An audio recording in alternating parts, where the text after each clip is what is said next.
लाख दूरी हो मगर अहद निभाते रहना।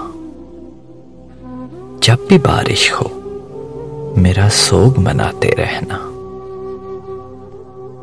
तुम गए हो तो सरे शाम ये आदत ठहरी, बस किनारे पे खड़े हाथ हिलाते रहना।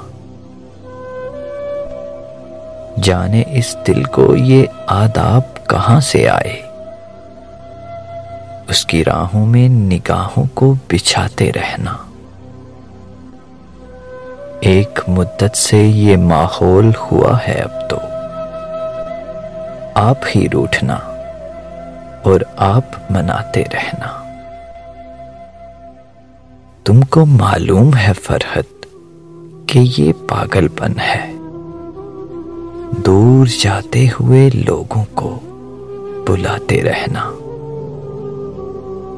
लाख दूरी हो मगर अहद निभाते रहना।